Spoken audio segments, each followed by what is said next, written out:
Bonjour, nous voici arrivés à la gare de Saint-Rémy-les-Chevreuses pour nous diriger vers le Cakewalk du mois de janvier.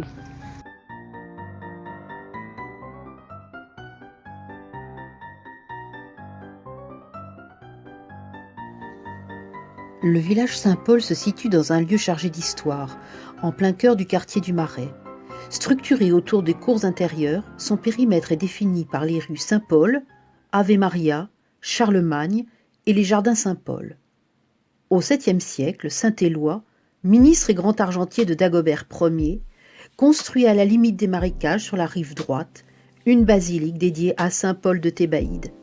Cet édifice sera à l'origine du village Saint-Paul des Champs. Le 22 février 1358, Étienne Marcel, prévôt des marchands de Paris, pénétra à la tête de 3000 émeutiers dans le palais du roi, alors situé dans la cité, et y égorgea sous les yeux du dauphin, le futur Charles V, 2 de ses conseillers, Robert de Clermont et Jean de Conflans. Dès lors, Charles V n'habita plus l'ancien palais de la cité, trop lourd de tristes souvenirs. De 1361 à 1365, il constitua de toutes pièces une nouvelle résidence royale, l'hôtel Saint-Paul, situé à proximité de la Seine et de la campagne, refuge éventuels et protégé par la Bastille.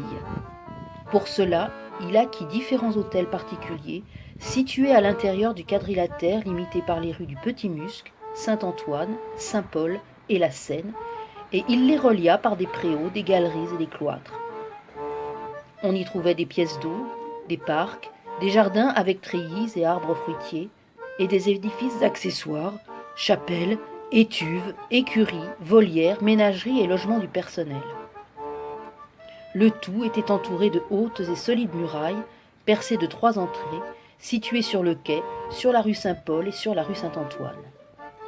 Charles V fit de l'hôtel Saint-Paul son séjour habituel.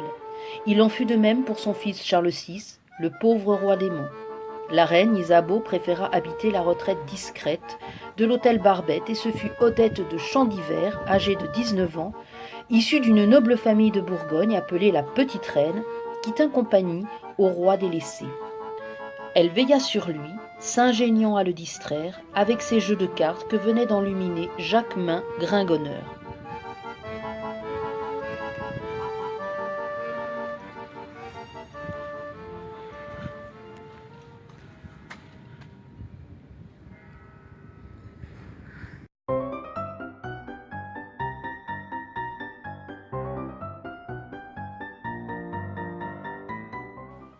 Elle eut du roi, en 1409, une fille, Marguerite de Valois, que légitima son demi-frère, le roi Charles VII.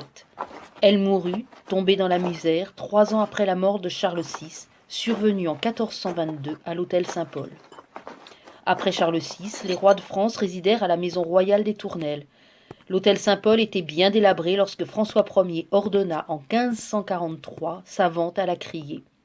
C'est alors que furent percées au travers de son emplacement les rues qui se nomment maintenant Charles V, Beautreillis et des Lions.